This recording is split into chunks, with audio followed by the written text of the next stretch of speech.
On a encaissé 12 000 € de cash directement. Nous avons réalisé 53 ventes. On a diminué notre investissement publicitaire de 4 500 €.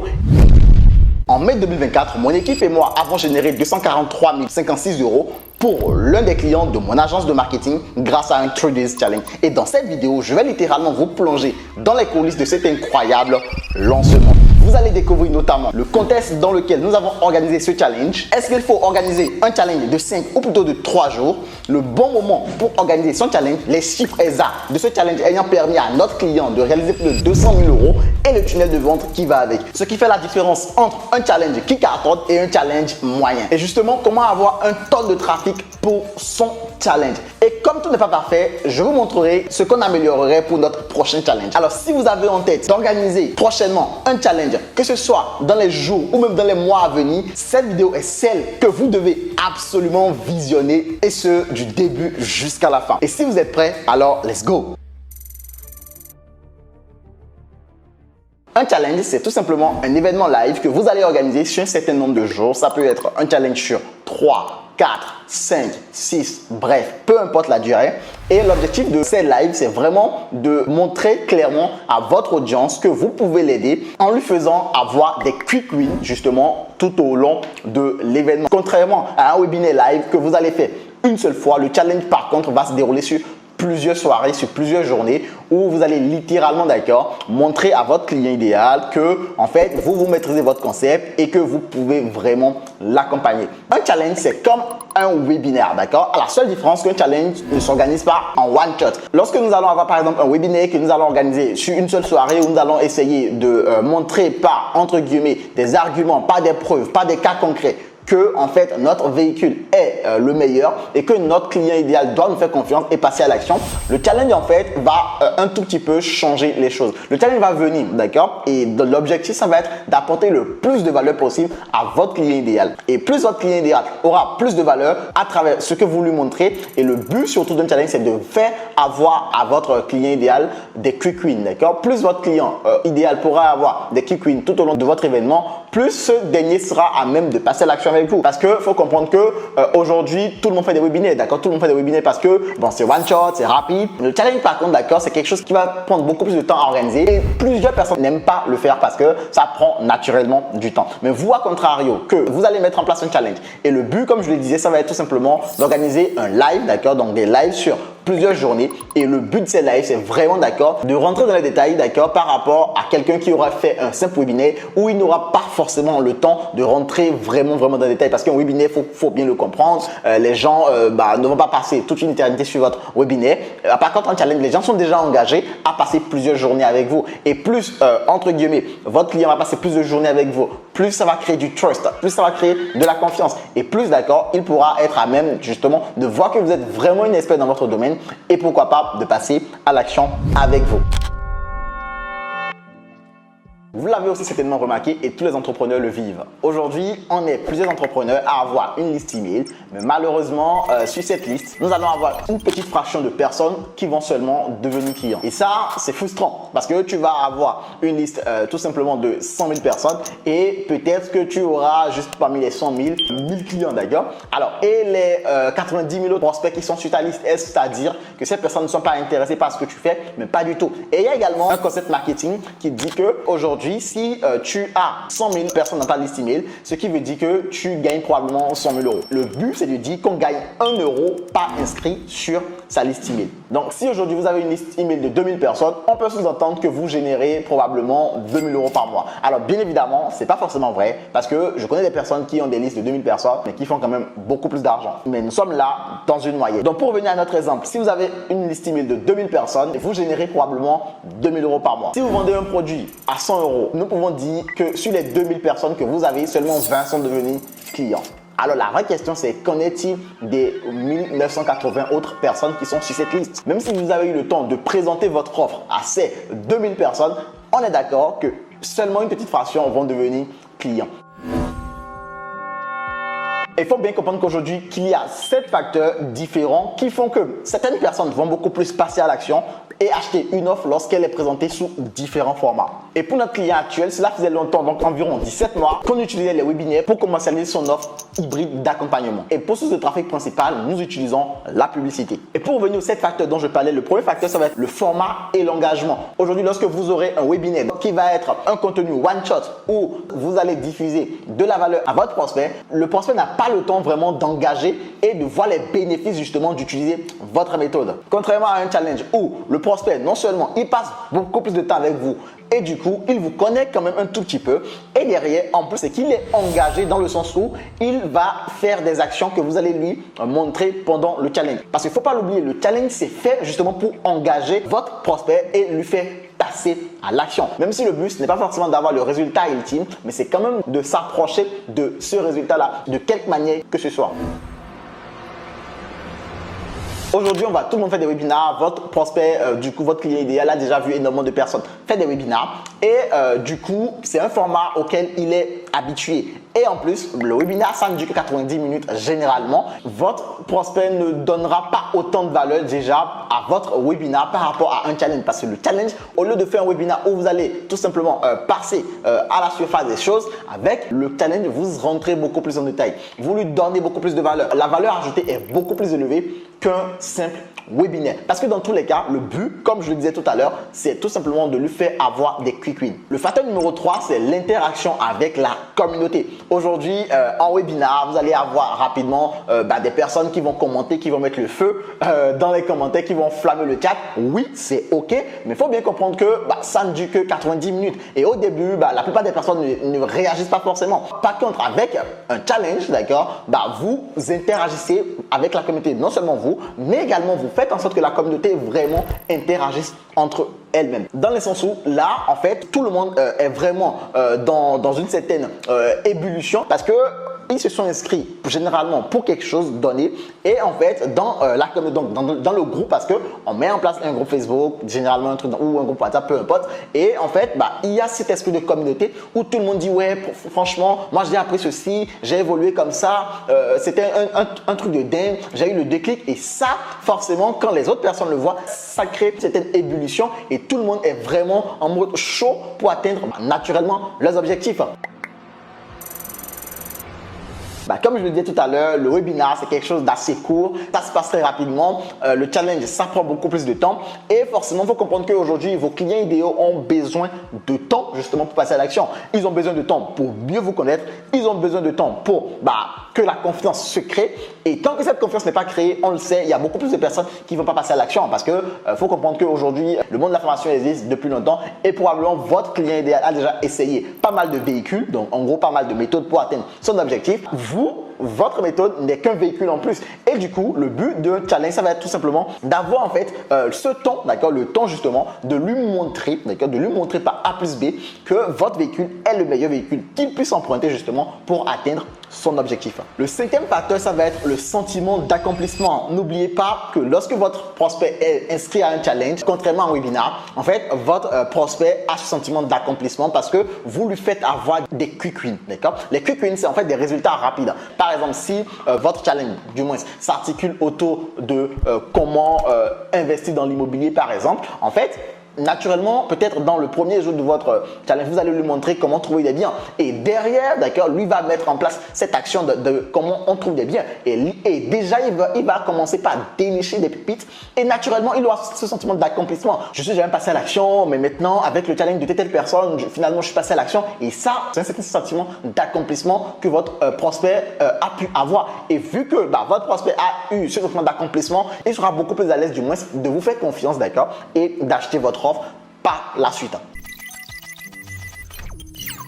Aujourd'hui, avec les webinaires, les offres se passent très rapidement. Votre client idéal, il ne voit pas forcément la valeur ajoutée de votre offre. Dans un webinar, votre client idéal peut décider s'il en a besoin réellement ou pas. Parce qu'il y a ce truc-là de se dire, non, je le fais plus tard, d'accord? Je le fais plus tard. Mais dans un challenge, la personne, donc le client idéal, il est tellement passé à l'action que en fait, là, il a forcément besoin de votre offre pour aller à l'étape d'après. Parce que c'est ça le but d'un challenge. Le but d'un challenge, c'est pas genre juste de donner du contenu. C'est vraiment de challenger votre audience. Et puisque l'audience est vraiment challengée, donc est passée massivement à l'action, à la fin du challenge, le but justement, c'est de lui proposer une offre. Et si cette offre, d'accord, est venue à un moment où pas forcément il n'a rien expérimenté, dans un webinaire par exemple, où il n'a pas le temps d'appliquer des choses, il n'a rien expérimenté, il a juste regardé le webinaire comme une formation où on lui apporte juste de l'information. Contrairement à un challenge, là, on lui donne de la valeur, on le pousse à l'action et forcément, quand votre offre vient comme le pont entre, ok, tu as déjà atteint ce niveau, mais il te faut un tout petit peu de plus pour atteindre l'autre niveau. Naturellement, il est beaucoup plus à même à acheter votre offre. Et ça, c'est vraiment game changer. Ce truc justement que crée le challenge dans la tête de votre client idéal. Je vais me répéter en fait dans le sens où en fait votre client idéal, il a déjà expérimenté votre méthode parce que par rapport au challenge, vous lui avez montré des choses qu'il a appliquées, etc. Donc là, il se sent dans une certaine urgence pour passer à la suite très rapidement. Je vais reprendre l'exemple d'investir dans l'immobilier. Vous l'avez aidé à trouver un bien du moins pendant votre challenge. Dans son objectif, ça ne va pas être « Ok, j'ai trouvé le bien, mais bon, je m'en fous. » Parce qu'il le sait très bien que si ce bien est vraiment un bien pépite, s'il ne saisit pas l'opportunité, quelqu'un d'autre saisira cette opportunité. Et s'il a vraiment cette envie profonde de le faire, donc du coup, d'investir dans l'immobilier, qu'est-ce qui va se passer? Naturellement, il va se dire « Ok, là, je vais le faire. C'est une chance que j'ai. » Et qu'est-ce qu'il va faire tout simplement? Il va directement sauter sur votre offre parce que là, il a ce sentiment d'urgence qui est là. Il a cette exclusivité de pouvoir directement travailler avec vous et naturellement, il va passer à l'action. Donc, en gros, aujourd'hui, il faut comprendre que si vous utilisez aujourd'hui un certain moyen pour présenter votre offre à votre client idéal, d'accord, que ce soit un webinaire, un e-book, les groupes Facebook, il faut se dire aujourd'hui qu'il faudrait que vous changiez un tout petit peu votre manière de présenter votre offre de temps en temps. Le but, c'est pas de rester juste les groupes Facebook du Zig, les groupes Facebook ça marche, ou de faire que des webinaires. Moi, je fais beaucoup de webinaires avec les clients de mon agence. On fait énormément de webinaires, mais ça ne nous empêche pas finalement d'explorer d'autres choses parce que, comme je l'ai dit, en fait, suivant le format sur lequel vous allez présenter votre offre à votre client, donc il sera beaucoup plus à même de bosser avec vous. Alors, c'est vrai que j'ai pris que l'exemple du webinaire du challenge. Il y a tellement d'exemples qu'on peut prendre. On peut également, entre guillemets, prendre l'exemple du webinaire et de la VSL. De la VSL webinaire, il y a tellement d'exemples qu'on peut prendre. Donc, aujourd'hui, peu importe le moyen ou du moins le type de tunnel que vous utilisez aujourd'hui, il faut bien comprendre qu'à un moment donné, d'accord,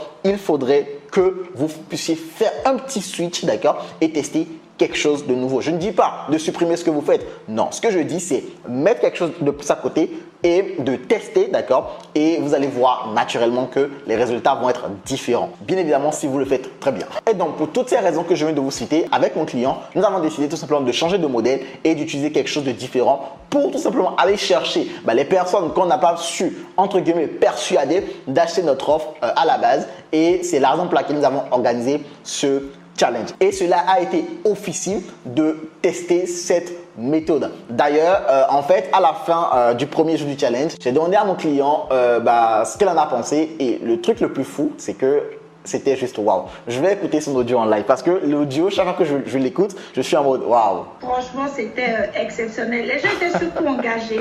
J'ai remarqué qu'ils étaient vraiment engagés. Ils sont restés jusqu'au bout. À la base, c'était 1h30. On a dû faire 3 heures. Yes. Ils ont mis le feu. Franchement, c'est... Là, j'ai trop hâte d'aller dormir, d'être à demain rapidement pour la suite du challenge. En tout cas, c'était super. Voilà.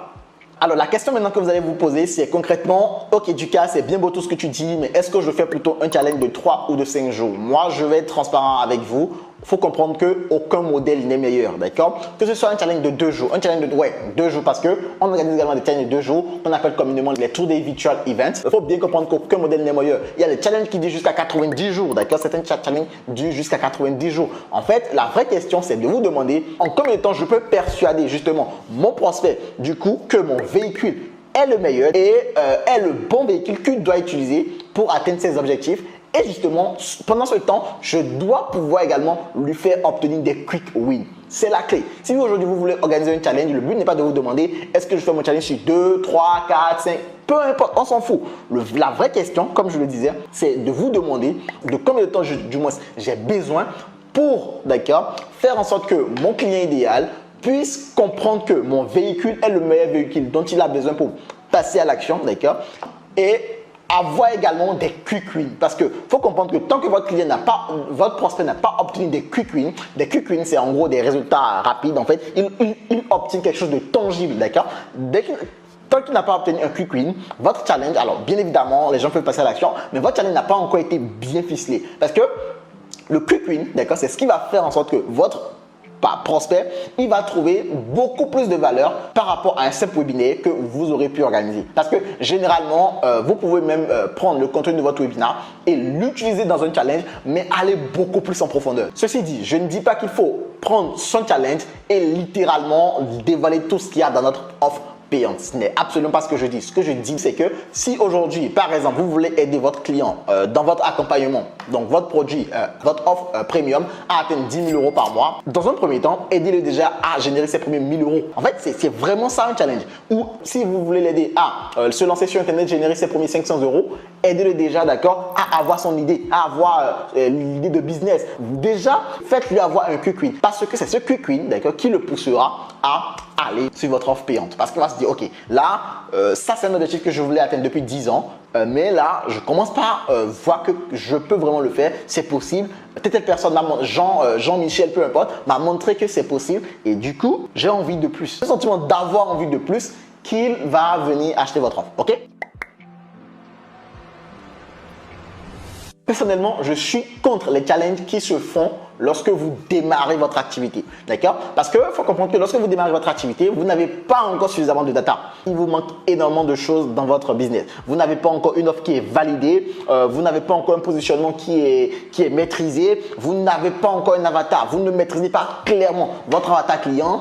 Et malheureusement, c'est que vous n'avez pas encore un product market fit, d'accord? Parce qu'il faut comprendre que si vous organisez un challenge, le but, ça va être de casser les différentes croyances de votre prospect. Et du coup, il vous faut le connaître impérativement très bien déjà pour pouvoir casser ces croyances. Parce que vous ne pouvez pas casser les croyances d'une personne que vous ne maîtrisez pas. Donc, important de maîtriser les croyances de son audience, de savoir également à qui on s'adresse et justement d'avoir une offre qui fait déjà du chiffre. Parce que si vous démarrez, vous n'avez pas encore vendu votre offre n'a pas encore été validée, que vous lancez un challenge, malheureusement, c'est que vous lancerez un challenge et maybe, peut-être que votre prospect idéal ne va même pas se reconnaître à travers tout ce que vous dites pendant votre challenge. Ou peut-être que vous allez organiser ce challenge-là et ça va être en fait un challenge où vous apportez le plus de valeur, ou littéralement vous donnez votre offre payante à votre prospect pendant le challenge. Et ça, ce n'est pas ce qui va le faire pousser à l'action. Donc, ne pensez surtout pas que, quand je dis avoir des quick wins, ne pensez pas que le but, d'accord, c'est d'aider votre client finalement à avoir le résultat ultime pendant votre challenge. Le but, c'est oui, de lui faire avoir des quick wins, mais il faut comprendre que le résultat final, vous pouvez l'aider à l'obtenir uniquement en achetant votre offre payante. D'accord? Ça, c'est quelque chose que vous devez absolument maîtriser. Donc, les challenges qu'on organise lorsqu'on démarre, lorsqu'on n'a pas encore testé son offre, lorsqu'on n'a pas encore de produit, lorsqu'on n'a pas du moins encore d'offre validée, lorsqu'on n'a pas encore réalisé ses premiers chiffres, pour moi, je suis absolument contre. D'accord? Parce que, en plus, c'est que vous ne connaissez pas les tendances publicitaires de votre marché. Parce que lorsque vous utilisez le levier de la publicité, parce que si vous démarrez et lorsque vous faites un challenge, moi, je conseille toujours de faire un challenge et de ne pas seulement inviter sa liste email. La liste email, c'est bien, mais faites également un peu de publicité. Comme ça vous permet d'avoir un mélange de trafic pendant votre challenge. Et ça, c'est juste gagnant parce que là, vous avez des personnes qui vous connaissent, des personnes qui ne vous connaissent pas et vous pouvez faire d'une pierre deux coups. Ça ne sert à rien d'organiser pour moi un challenge où vous avez 100 personnes qui sont inscrites au challenge. Ça ne sert pour moi à rien. Attention, je ne dis pas qu'on ne peut pas organiser des challenges avec 100 personnes. Mais pour moi, organiser un challenge avec 100 personnes, ce truc, l'énergie en fait du challenge, votre challenge va manquer d'énergie. Parce qu'il faut bien comprendre que le challenge, s'il est organisé par exemple sur, je dis une bêtise, 3 jours, comprenez bien que tous les 3 jours, les personnes ne vont pas se connecter, d'accord? Peut-être le premier jour, vous aurez 30 personnes, le deuxième jour, vous aurez 20 personnes et le dernier jour, vous aurez 10 personnes, quoi. Je dis ces chiffres, c'est vraiment tiré du chapeau, mais c'est des chiffres aujourd'hui qui sont vraiment la moyenne de ce que les gens obtiennent. Nous, on arrive à avoir des chiffres un peu plus intéressants, mais vous voyez, 30 personnes, c'est 30% si vous avez 100 personnes inscrites, c'est 30%. Le deuxième jour, vous n'aurez pas encore 30%. Alors, peut-être que si vous faites les choses bien, vous aurez les 30%, mais généralement, en fait, vous allez descendre jusqu'à en dessous, très souvent, des 20%. Si vous descendez en dessous des 20%, vous voyez, cette énergie du challenge, vous n'allez pas l'avoir. Donc, c'est pourquoi c'est important d'utiliser également le levier de la publicité payante lorsque vous organisez un challenge. Mais malheureusement, vous ne pouvez pas utiliser le levier de la publicité payante si vous organisez un challenge, en fait, à vos débuts. Quand je dis à vos débuts, c'est-à-dire vous venez de démarrer. Parce que déjà, en fait, vous mettez de la publicité sur une offre que vous n'avez pas encore validée, d'accord? Et ça, vous pouvez perdre naturellement cet argent bêtement, d'accord? C'est pour ça moi je recommande toujours d'organiser son challenge après une certaine maîtrise de son avatar client, après vraiment avoir connu les tendances publicitaires de son marché. Et d'ailleurs c'est très important de maîtriser les tendances de son marché. Pourquoi c'est important de maîtriser les tendances publicitaires de son marché? Il faut comprendre que moi j'ai eu l'exemple où en fait nous avons eu un client une fois et ce client voulait organiser un challenge, d'accord? Et il m'avait posé des questions du style ouais Ducasse, est-ce que tu penses que on a besoin de... Et moi, pour avoir travaillé avec ce client-là il y a un an en arrière, je lui ai dit écoute, voilà un tout petit peu ce qu'on peut avoir, tu peux dépenser ça en publicité, mais la réalité était totalement différente. C'était sur une niche quand même assez concurrentielle. On s'est lancé, les résultats publicitaires étaient tout autres. Et là, en fait, je me suis retrouvé en mode mais putain, j'ai dit quelque chose à mon client. Mais là, on est en train de voir quelque chose de différent parce que je ne maîtrisais plus les tendances publicitaires de son marché à ce moment-là. D'accord? À ce moment précis, je ne maîtrisais plus les tendances publicitaires de son marché. Et naturellement, vu que je ne maîtrisais plus les tendances publicitaires de son marché, c'est aller justement en cacahuète. Et le dernier conseil par rapport à quand organiser son challenge. Personnellement, j'ai toujours voté pour le moment où mon prospect aura la possibilité de sortir sa carte bancaire sans problème. Et du coup, pour moi, notamment, c'est les débuts du mois. On le sait, les débuts du mois, les gens touchent leur salaire, les gens ont de l'argent. Et du coup, c'est à ce moment-là justement que moi, je préfère justement organiser des challenges. En fait, bon, même si le challenge peut commencer à la fin du mois, mais je fais tout pour que le moment où je vais ouvrir justement les ventes tombe sur un début du mois, d'accord? Parce que je sais que naturellement, le client, il a de l'argent à ce moment-là et il pourra justement payer mon offre quand je vais lui présenter. Il ne faut pas que je fasse tout le travail et que le problème ce soit genre, j'ai pas encore reçu mon argent. Et c'est forcément ça qui fait que moi, j'aime bien organiser des challenges où les ventes vont tomber généralement en début de mois. Maintenant qu'on a vu tout ça, place aux chiffres.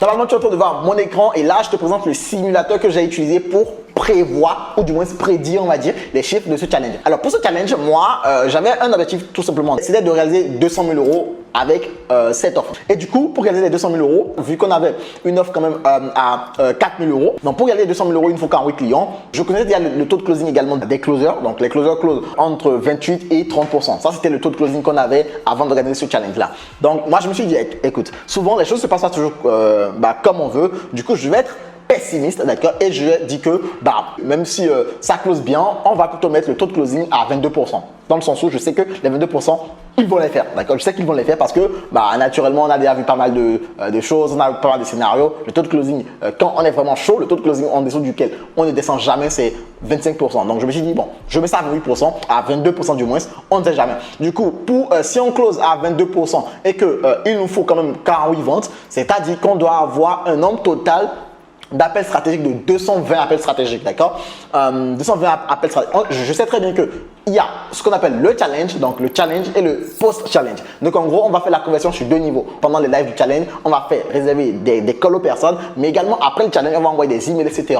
Du coup, j'ai séquencé les 220 calls en deux parties. Donc une partie session stratégique post-challenge et une session stratégique. Donc, si on a 2000 participants, d'accord, on va se dire que sur les 2000, on va convertir 8%. Alors, c'est du call. Généralement, pour du call, le taux de conversion est plus élevé que ça. Généralement, c'est autour, aujourd'hui, je te parle des chiffres que nous, on arrive à avoir autour des 20-30% de taux de conversion. Alors, c'est élevé 20-30 parce que c'est du call. Donc, parce que ça dépend des filtres que tu mets. Plus tu mets de filtres, plus ce taux descend. Je dis une bêtise, par exemple, si tu dis que tu n'accompagnes que des personnes qui génèrent X par mois, naturellement, le taux va descendre. Mais si tu dis que c'est ouvert à tout le monde, le taux va naturellement augmenter. Donc là, c'est entre 20 et 30%. Donc, je vais dire que j'obtiens un taux de conversion de 8%. Pourquoi 8%? Parce que je veux considérer comme si je vendais en live.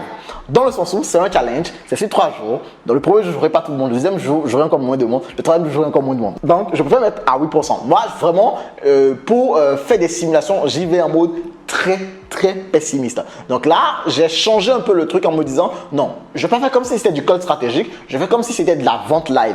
Et généralement, quand tu vends live, tu as un très bon taux de conversion, c'est 8%. J'ai mis 8% et du coup, il fallait avoir 160 calls en live et 60 calls en post-live pour obtenir les 220 calls. D'accord? Du coup, pour obtenir les 2000 leads, qu'est-ce que je fais? Donc moi, franchement, je suis dans ce truc-là où je continue naturellement de me poser des questions sur comment est-ce qu'on fait pour optimiser chaque chose. Donc, parce que j'ai pas envie de me dire il me faut 2000 leads et ne pas savoir concrètement comment obtenir ces 2000 leads. Aujourd'hui, nous avons une certaine base email, donc je me suis dit bon, on va avoir peut-être 2% des abonnés de notre liste email qui vont s'inscrire au challenge. Pessimiste, c'est pas optimiste.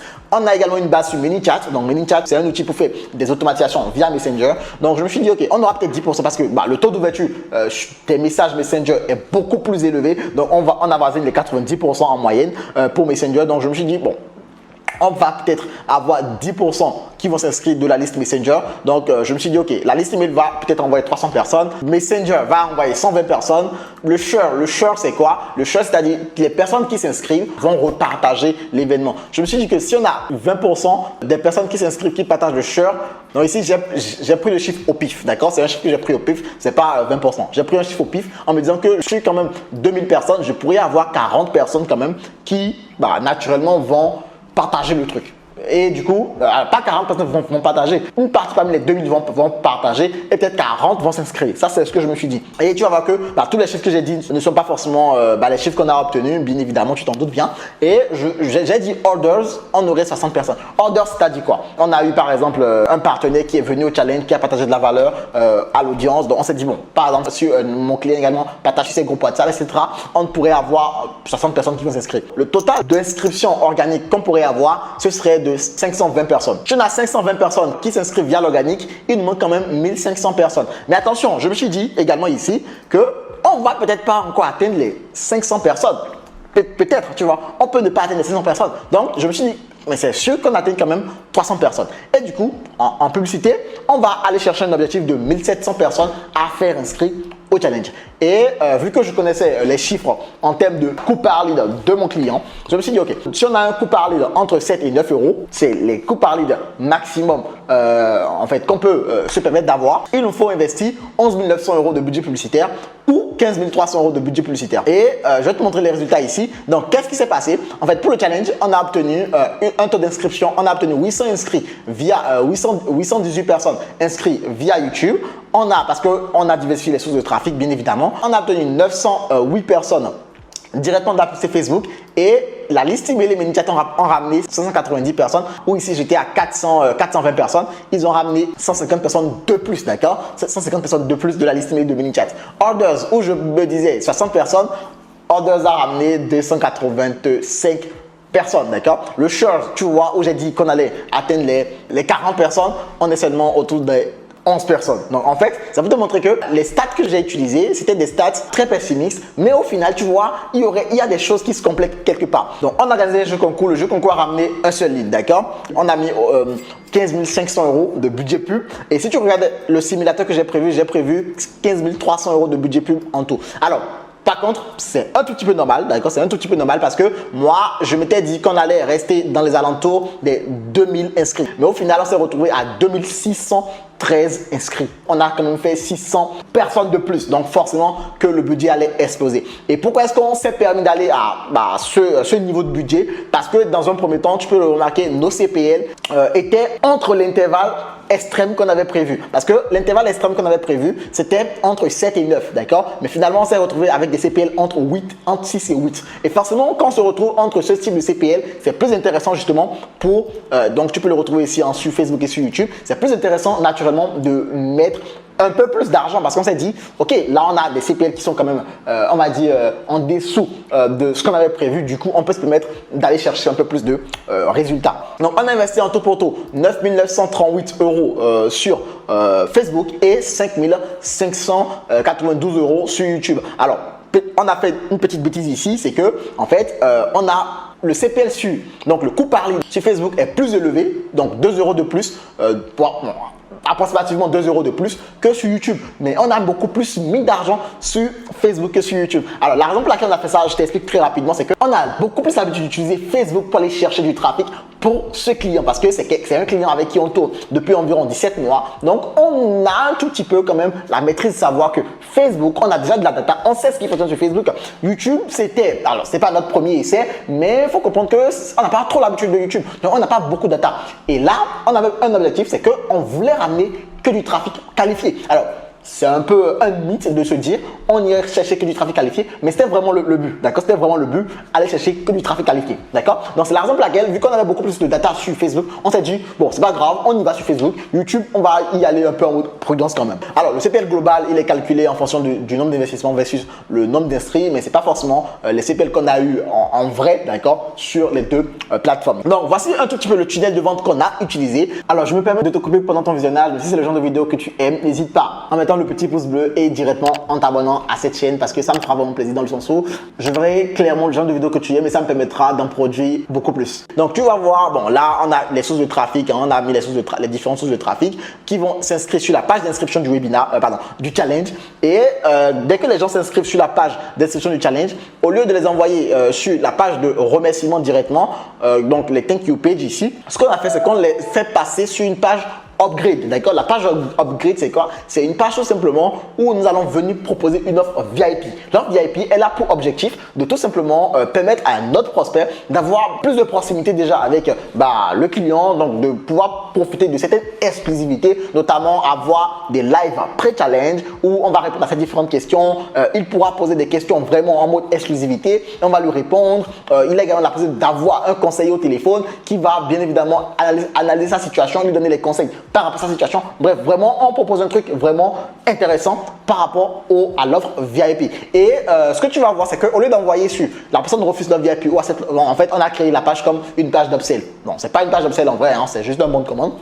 On a foutu la possibilité aux gens d'aller cliquer sur non pour aller sur une autre page, d'accord? Je ne veux pas l'offre, d'accord? Parce que le but, c'est non pas d'envoyer juste sur une page où tu dis ouais, fais que ça, d'accord? Donc, comme tu peux le voir, la page a deux actions. Soit tu cliques sur oui, no et tu vas sur cette page, soit tu cliques sur yes et tu vas sur cette page, d'accord? Donc, lorsque les gens cliquent sur yes et prennent l'offre VIP, on les envoie sur une page de confirmation et la page de confirmation sur la page de confirmation, le prospect peut ajouter la date de l'événement, donc à son calendrier, intégrer le groupe WhatsApp VIP, rejoindre le groupe Facebook parce qu'on a créé également un groupe Facebook pour le coup et avoir la possibilité d'inviter quelqu'un au challenge. Donc c'est ça le share, donc c'est ça le partage. Donc la personne peut également inviter quelqu'un au challenge et c'est ce qu'on a mis en place, d'accord? Donc la page no VIP, donc la personne refuse de prendre l'offre VIP, on la voit sur une page de thank you, d'accord? Mais là la personne a les mêmes possibilités, hein, ajout au calendrier. Ici c'est pas un groupe WhatsApp VIP, c'est un groupe WhatsApp public, d'accord? Donc en gros c'est un groupe. Alors on aurait peut-être pu faire rejoindre à une communauté, bon bref, ça c'est un autre sujet.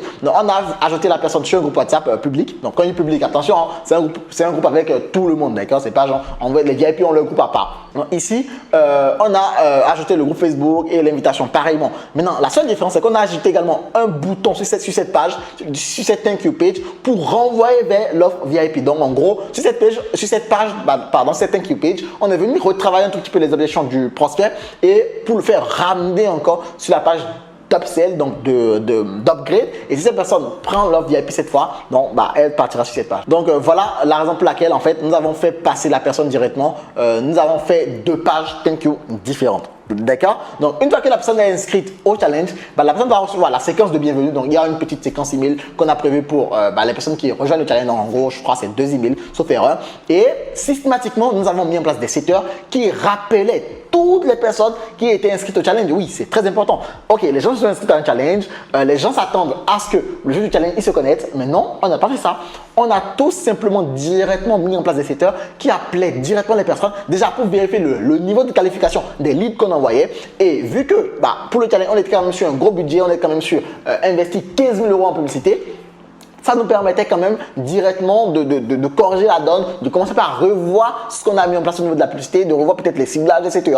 Donc là, c'est un truc déjà, c'est vraiment important pour nous parce que ça nous permet déjà de préqualifier les personnes qu'on a en inscription. Si on remarque que toutes les personnes que les setters appelaient étaient pas du tout qualifiées, qu'est-ce qui allait se passer? Naturellement, nous, en publicité, donc le média buyer allait rapidement revoir un tout petit peu son ciblage, revoir un tout petit peu peut-être même les créatives. Donc en fait, on allait vraiment changer pas mal de choses au niveau acquisition, d'accord? Mais bon, on a mis en place des secteurs. Ça, c'est le premier objectif. Le deuxième objectif, c'est vraiment déjà d'engager même l'audience parce que plus les gens sont engagés, plus, d'accord, forcément, ils sont excités, entre guillemets, pour venir au challenge, d'accord? Du coup, avant le challenge, on a mis en place un jeu concours. Donc le jeu concours, son objectif, c'est vraiment, d'accord, de venir distribuer des cadeaux. Alors, bien évidemment, on n'a pas voulu donner des cadeaux en mode cash parce qu'on le sait très bien, les gens sont beaucoup plus motivés par cela. Et le but pour nous, c'est pas d'avoir des personnes qui sont juste motivées par l'argent, mais beaucoup plus des personnes qui sont motivées par, en fait, l'événement qu'on est en train de vouloir créer.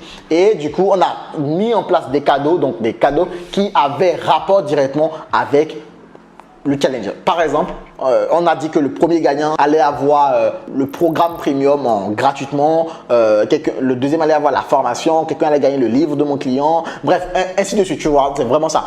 On n'a pas voulu quelque part donner des trucs, on a mis en place un gadget, des AirPods, mais bon, à part ça, tu vois, tout le reste c'était vraiment des choses directement en liaison avec le challenge. Alors, le jeu concours, c'est tout simplement de monter au classement. Du coup, on demandait aux gens d'inviter leurs amis, de partager sur les réseaux sociaux, d'envoyer ça par WhatsApp. En fait, plus le prospect faisait d'actions, plus il pouvait monter au classement, d'accord? Donc voilà tout le jeu concours qu'on a fait. Alors peut-être que tu te demandes avec quel outil on fait ce genre de choses. Donc on a utilisé Kickoff Lab, d'accord? Et ça le fait très très bien. Par exemple, c'est payant, d'accord? C'est vrai qu'il y a une version gratuite, mais c'est payant. On a utilisé la version payante pour quand même avoir beaucoup plus de data. Avant le challenge, on a mis en place ce qu'on appelle une séquence de préchauffe pour préchauffer, parce que faut comprendre que nous on a lancé les publicités 2 semaines avant le challenge. Donc en gros, les gens ont le temps de se refroidir. Donc on a mis en place une séquence de préchauffe quand même pour préparer les personnes. Et cette séquence de préchauffe était précédée, envoyée sur 2 choses. Une première partie de cette séquence va envoyer sur une page d'information où notre prospect peut avoir toutes les informations concernant le challenge, notamment le lien d'inscription, comment ça va se passer, les jours, le rappel, l'offre VIP. On remettait en place tout pour que le prospect puisse se rappeler quand même qu'il y a un événement comme ça qui l'attend dans quelques jours, donc généralement dans 3 jours. Et un jour avant le challenge, qu'est-ce qu'on a fait? On a fait un live pré-challenge. Donc on a fait un live et le but du live, c'était vraiment de encore engager l'audience et de leur montrer que demain il va se passer un truc de waouh, tu comprends, d'accord? Donc voilà un tout petit peu. Et bien évidemment, après, le challenge s'est passé. Et puis voilà, à la fin du challenge, on a envoyé les gens sur un calendrier. Et puis on a également prévu une séquence post-challenge pour envoyer sur le calendrier. Donc voilà un tout petit peu le tunnel de vente que nous avons utilisé. Et voilà les résultats obtenus avec les sources de trafic que nous avons obtenu. Donc après inscription, naturellement, on a vu qu'il y avait une offre VIP. Donc qu'est-ce qui s'est passé? Nous, on a essayé de traquer un tout petit peu cela pour voir, ok, quelle source de trafic avait pris combien d'offres VIP, etc. Donc on a remarqué que les personnes provenant de Facebook, il y en a 15 qui ont pris l'offre VIP sur les 908 personnes. Et de là, on peut remarquer clairement que le taux de conversion par rapport à l'offre VIP, je veux dire, est de 1,83%, ou sur YouTube, sur les 818 personnes qui se sont inscrites, on a 11 personnes seulement qui ont pris l'offre VIP, ce qui nous faisait un taux de conversion sur YouTube de 1,21%. Sur la liste email, nous avons 24 personnes qui ont acheté. Forcément, le taux de conversion de la liste email et ManyChat est beaucoup plus élevé, dans le sens où c'est une liste qui connaît déjà notre client. Le client, c'est sa liste, naturellement, les gens le connaissent très très bien. Et du coup, on avait un taux de conversion de 4,4% sur cette liste-là. Et Others, on a également eu un taux de conversion élevé par rapport à ça, 5%. Et le sharing, par contre, a très très bien fonctionné. Sur les 11 personnes qui se sont inscrites via le sharing, nous avons eu 18% de taux de conversion, ce qui est élevé, et c'est vraiment un truc de fou. Donc en tout pour tout, par rapport au VIP, nous en avons vendu 68. Donc, on a eu 68 personnes qui ont pris l'offre VIP, ce qui faisait un taux de conversion global sur l'offre VIP de 2,60%. Alors, il faut comprendre que il y a des choses bien évidemment à optimiser ici, parce que tu vois, les taux de conversion sur la publicité Facebook et YouTube ne sont pas forcément énormes. Alors, bien évidemment, c'est de très... On va pas dire que c'est des taux sur lesquels il faut cracher, parce qu'il faut comprendre que lorsque tu fais un funnel et que le but c'est de faire acheter directement les personnes juste après, d'accord, le taux de conversion généralement varie entre 1 et 5%. On n'était pas en mode 0, tu vois. Donc clairement, le taux de conversion n'est pas mauvais, d'accord, c'est pas très très mauvais, mais c'est un taux qui peut être bien amélioré. Pourquoi est-ce que ici, par exemple, on a obtenu un taux de 4%? Pourquoi est-ce que ici, on n'essaie pas d'aller chercher un taux de conversion de 2%, de 2,5% par exemple, tu vois? Ça, c'est des choses maintenant que nous allons prendre le temps de travailler, par exemple, pour le prochain challenge. En tout cas, le taux de conversion global pour l'offre VIP était pas mal, donc 2%. Et du coup, on a déjà généré 4 500 € sur l'offre VIP. Donc, en gros, on a diminuer notre investissement publicitaire de 4 500 € et ça c'est juste énormissime. Ce qui veut dire qu'on n'a pas investi 15 000 € en publicité, mais plutôt 11 000 €. Et ça, forcément, ça fait plaisir. Et ce qu'on a remarqué, c'est que pour le show-up, donc le show-up, c'est en gros le nombre de personnes qui généralement vont se connecter les jours du challenge. Donc, pour le show-up, on a eu 36% de personnes qui sont connectées. Le premier jour, c'est chaud. D'accord, parce qu'on pense qu'on peut faire beaucoup plus, mais on a eu 36%. Tu vas voir que j'ai mis des stats en rouge. Donc, vous voyez que j'ai mis des stats en rouge. Les stats que j'ai mis en rouge, c'est des stats en fait que je pense qu'on peut retravailler en fait. Donc, le premier jour, on a eu 36% de taux de show-up. Le deuxième jour, 20%. C'est pas des stats élevés, honnêtement, parce que je sais que le premier jour, nous pouvons aller chercher les 50% de taux de show-up. Alors, le deuxième jour, maybe aller chercher dans les 40%. Et peut-être le troisième jour, 25-30%, c'est pas mal. D'accord, mais le premier jour, c'est une catastrophe parce que, bon, même si aujourd'hui, la majorité des personnes qui verront cette vidéo et qui ont déjà fait des challenges, diront que ce taux de show-up, il est plutôt pas mal. Pour nous, c'est une catastrophe parce qu'on sait qu'on a les compétences et les capacités pour aller chercher beaucoup plus de taux de conversion, d'accord? Beaucoup plus de taux de show-up. Et du coup, on a fait un webinaire post-challenge. Donc, le but, c'est d'aller chercher les personnes qui n'ont pas pu convertir justement en fait, les personnes qui n'ont pas pu réserver de call avec ce qu'on a mis en challenge, en live et ce qu'on a mis également en post-challenge. Du coup, les résultats, tu peux les voir. Les résultats sont là. Nous avons généré 206 appels de vente. Ici, moi, j'avais prédit 220 appels. Par contre, on n'a pas fait ça. Alors, il faut comprendre que pendant le challenge, on a mis énormément de filtres. D'accord? On a mis des filtres. On a mis pas mal de filtres et tout. Bon, bref. Mais on a obtenu 206 appels de vente. Sur les 206 appels de vente, 167 ont été pitchés. D'accord? 167 calls ont été pitchés. Nous avons eu un taux de no-show, un nombre de no-show, de 39. Donc, 39 personnes ont été no-show. Et nous avons réalisé 53 ventes au lieu de 48 que moi, j'avais prévu. D'accord? On a fait 53 ventes. Et le taux de closing était autour des 31%. 31,114%, ce qui est juste énormissime. On a fait un cash encaissé de 112 000 €. Donc, on a encaissé 112 000 € de cash. On a encaissé directement, d'accord, c'est de 112 000 €. Alors, le cash encaissé sur le closing, d'accord, c'est de 112 000 €. Le cash encaissé total, donc on va ajouter les 4 000 € de l'offre VIP, c'était de 116 000 €, d'accord, 116 609 €. Et on a eu tout simplement un CA total de 43 056 €, d'accord, ce qui nous fait un ROI direct. Donc en gros, de ce qu'on a encaissé directement, ce qui nous fait un ROI direct de 7,51%, d'accord, et un ROI global du coup de 15,65%, d'accord, c'est juste énormissime, d'accord. Alors cependant, on a traqué également chaque jour pour savoir ce qui s'est passé chaque jour, parce que c'est très important de comprendre ce qui a marché chaque jour afin de pouvoir réitérer cela, d'accord. Donc déjà, le premier jour, nous on a directement présenté notre offre. On ne s'est pas dit non, on va attendre le dernier jour pour présenter notre offre, etc. On a présenté notre offre directly. Comme le sait, le premier jour, il y a des gens qui vont venir, des gens qui ne vont pas venir après le deuxième jour. Donc vu qu'on a tout le monde là, on présente direct, d'accord. Et je vais t'expliquer pourquoi on a fait ça juste après. Donc le premier jour, au lieu de présenter notre offre et de donner la possibilité aux gens de réserver un call gratuitement, on a voulu avoir les plus engagés le premier jour. Comme ça, ça permettait aux closers, au lieu d'attendre 3 jours, donc les closers étaient en mode désœuvré pendant les 3 jours de live, pour ne pas rendre les prospects du moins désœuvrés les 3 jours de live, on a voulu que dès le premier jour, les prospects puissent avoir des calls. Pourquoi pas commencer par travailler sur ces calls-là avant qu'on ait le dernier jour, et comme ça, en fait, on aura déjà pas mal de créneaux qui vont se libérer. Du coup, le premier jour, on a directement fait réserver des calls. Donc, on a fait le call payant, d'accord. Donc, on a fait réserver un call payant aux alentours des 200 €. Donc, pour le coup, et qu'est-ce qui s'est passé? C'est que nous avons eu 28 personnes qui ont réservé le call. Donc, directement, 28 personnes ont réservé le call. Et sur les 28 personnes, comme tu peux le voir, nous avons eu 7 qui venaient de la publicité Facebook, 5 de YouTube, ce qui veut dire que le trafic YouTube, même si on n'a pas beaucoup expérimenté, c'était quand même intéressant. Et on a eu 5 orders, 5 personnes qui ont réservé de call via une source une source de trafic externe du style les partages de notre client, etc. Et on a eu 9 calls qui provenaient directement de sa liste email. Alors, on a eu 2 personnes qui sont venues, on ne sait pas d'où elles sont venues. Alors, peut-être, ça peut être des personnes qui, peut-être, se sont inscrites, mais ont utilisé une autre adresse email pour réserver le call. Ça ne marque pas. Ou des personnes qui ont été envoyées par des personnes qui sont inscrites avec nous. Ça, c'est possible. Après, on ne sait pas exactement d'où viennent ces personnes, parce qu'on n'a pas la source de trafic en fait qui est directement inscrite. Dans notre base de données, on n'a pas la source de trafic, dans le sens où c'est pas quelqu'un qui, ce sont pas des personnes qui viennent en fait de nos sources de trafic.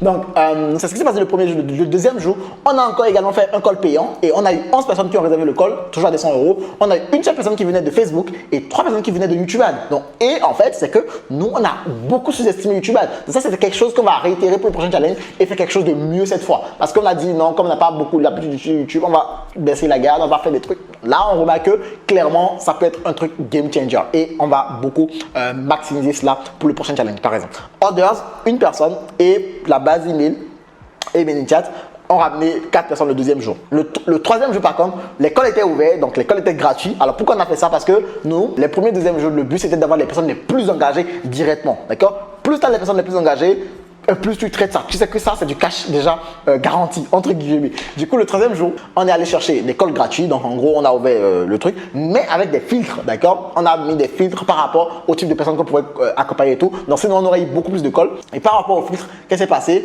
On a eu 43 personnes qui ont réservé le call de Facebook Ads, 16 personnes de YouTube. Bon, là, quand tu vas à YouTube, quand il faut sortir de l'argent, eux, ils sont prêts.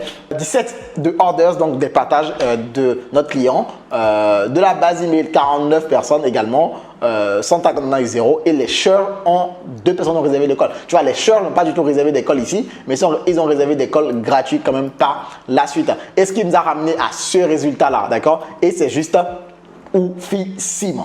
Maintenant, qu'est-ce qui a fait la différence concrètement pour ce challenge où on a eu un résultat oufissime? Dans un premier temps, ça va être l'engagement des leads. On a vraiment pris le temps de vraiment engager les leads, de leur montrer clairement qu'on pouvait les accompagner et surtout, d'accord, les leads étaient vraiment chauds. À aucun moment, ils se sont sentis genre, je me suis inscrit à un truc, je vais venir regarder et puis basta. Ils ont senti dès le début qu'il y avait de l'engagement parce qu'on a mis en place des secteurs qui les appelaient, ok, est-ce que ça va? Vraiment, et ça, c'est juste un truc de fou. Aujourd'hui, il faut comprendre que énormément de personnes ne le font pas. Et si c'est quelque chose que vous pouvez mettre en place, en fait, dans votre business, il faut comprendre que c'est quelque chose qui va littéralement changer la donne dans vos résultats. La phase de préparation au challenge, on a pris le temps de préparer le challenge, on a pris le temps d'inviter les gens à un live pré-challenge, de travailler les différentes objections des personnes et de vraiment les inciter à venir, de répondre à leurs petites questions et de créer justement un trust déjà avant le challenge. Et ça, c'est vraiment intéressant. Une autre chose qui a fait la différence, c'est l'omniprésence qu'on a montré pendant le challenge. On a également utilisé une communication multicanal, d'accord, après l'inscription des prospects pour communiquer sur le fait de se connecter pendant le challenge. On a utilisé, par exemple, les SMS, on a utilisé les chatbots, on a utilisé les emails, on a utilisé les calls avec les secteurs. Donc, on a utilisé quand même pas mal de choses. Et cette omniprésence, naturellement, fait que, en fait, les gens sont chauds et les gens n'oublient pas forcément qu'il y a quand même un événement assez intéressant qui arrive dans les prochains jours. Autre chose qui a fait la différence, c'est le mythe de présenter son offre le premier jour. Je le sais, il y a énormément de personnes qui se disent « Ouais, mon prospect va se dire, je ne couche pas le premier soir. » En fait, c'est qu'un mythe. Dans le sens où, si je vous posais la question de savoir c'est quoi le meilleur moment pour vous, selon vous du moins, pour présenter votre offre à votre client, vous allez me répondre quoi? Il faut lui apporter de la valeur, mais pas du tout. Le meilleur moment pour présenter votre offre à votre client, c'est en même temps. D'accord? Parce que si aujourd'hui, vous voulez aider votre client, le meilleur moyen de l'aider, c'est quoi? C'est de lui présenter votre offre. C'est qu'il prenne votre accompagnement pour que vous puissiez l'aider. Mais s'il ne prend pas votre accompagnement, dans tous les cas, le contenu valeur que vous lui donnez là, ça va généralement pas changer grande chose à sa vie. D'accord? Vous le savez que c'est en payant votre offre, c'est en vous rejoignant que en fait, il aura les résultats souhaités. Et vous le savez que c'est avec votre offre. Le meilleur moyen de l'aider et de faire en sorte qu'il puisse obtenir ses résultats très rapidement, c'est de lui présenter votre offre directement comme vous pouvez le faire. Et nous, on pouvait le faire déjà le premier jour et du coup, on n'a pas hésité, on l'a fait. Alors, pour avoir énormément de trafic pour votre challenge, c'est très simple. Utilisez déjà les différentes sources de trafic que moi, je vous ai montré dans cette vidéo, notamment votre liste email si vous en avez. Parlez également, parlez-en sur vos différents réseaux sociaux parce que les réseaux sociaux, c'est peut-être sous-estimé, mais utilisez-les à bon escient. Partagez ça énormément, ne communiquez pas juste une seule fois. Communiquez parce que le but c'est d'être vraiment partout quand vous organisez un challenge comme ça. Quand vous organisez un challenge, le but c'est que vous devez être partout. On doit voir votre tête de partout. Donc communiquez sur votre liste email, communiquez sur vos réseaux sociaux, utilisez des partenaires. Ça peut être des partenaires gratuits ou des partenaires payants. Des partenaires gratuits, c'est des partenaires pour moi. En fait, vous allez leur parler que vous êtes en train d'organiser un challenge et ils auront le plaisir tout simplement de communiquer sur votre challenge pour vous. D'accord? Ils vont prendre le plaisir de le faire pour vous parce que ils vous aiment bien. Il y a également des partenaires payants. En gros, vous allez payer justement des personnes pour que ces personnes puissent shooter des emails, d'accord, sur leur liste, d'accord, ou concrètement pour qu'ils puissent en parler sur leur story Instagram, donc la story des influenceurs ou sur les réseaux sociaux. Bref, le but, d'accord, c'est vraiment d'avoir des partenaires, alors que ça peut être gratuit ou payant. Le but, c'est d'avoir des personnes, d'accord, bien évidemment, qui ont une partie de votre audience qui les suit, d'accord, et de les utiliser pour que ces personnes puissent communiquer sur votre event. Donc, un autre type de partenaire que vous pouvez utiliser, c'est les affiliés, d'accord, c'est vraiment les affiliés. Et les affiliés, vous pouvez en avoir de deux sortes. Soit vous avez des personnes qui vous connaissent déjà et à qui vous allez dire, écoute, moi je suis en train d'organiser un truc, à la fin de ce truc-là, je veux présenter une offre à tel prix. Moi, je suis prêt à te donner X% des ventes sur toutes les personnes que tu enverrais inscrites à ce event-là. Et naturellement, il y aura des personnes qui vont être OK avec ça. Et bien évidemment, il y aura des personnes qui sont OK avec ça. S'ils aiment bien ce que vous faites, etc., ils seront bien ouverts à le faire.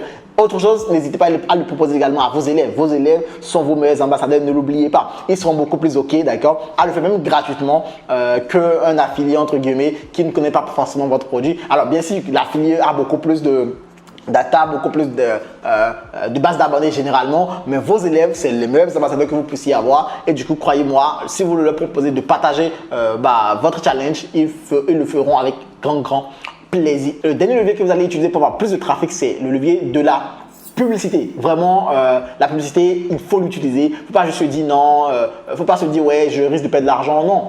Faites-le, d'accord, faites-le. Dans tous les cas, si vous ne le faites pas, vous n'allez pas savoir en fait si ça marche ou pas, d'accord. Donc faites-le, n'hésitez surtout pas. Et en fait, c'est que si vous ne faites pas de la publicité, vous laissez de l'argent sur la table à vos concurrents qui, au contraire, le font et peuvent toucher des personnes que vous ne toucherez jamais. Donc comprenez-le très bien comme ça. J'espère que le contenu, il t'a plu. La vidéo était longue, mais je voulais vraiment prendre le temps de faire une vraie masterclass. J'espère que le contenu, il t'a plu. N'hésite pas à t'abonner en cliquant sur le bouton juste en bas de cette vidéo et en activant la cloche de notification pour recevoir une notification prochainement lorsque je publierai de nouvelles vidéos. Et dis-moi dans les commentaires si aujourd'hui tu as déjà fait un challenge et si c'est le cas, dis-moi concrètement ce que je t'ai partagé dans cette vidéo qui pourrait être un game changer que tu utiliserais pour ton prochain challenge. Et si tu n'en as jamais fait, dis-moi concrètement si cette vidéo t'a permis d'avoir les bases solides pour ton prochain challenge. Et si tu as envie d'aller beaucoup plus loin et utiliser tout le potentiel encore inexploré de ton business, je t'invite à réserver un appel 100% gratuit avec moi directement en cliquant sur le lien qui sera directement dans la barre de description. Pendant cet appel, je prendrai le temps d'analyser ton business et si bien évidemment on peut travailler ensemble, ce serait un grand plaisir de collaborer ensemble et te faire obtenir des résultats que tu n'as pas encore obtenus ou que tu souhaites obtenir avec ton activité. Sur ce, je te dis à très vite dans une prochaine vidéo. Ciao, ciao.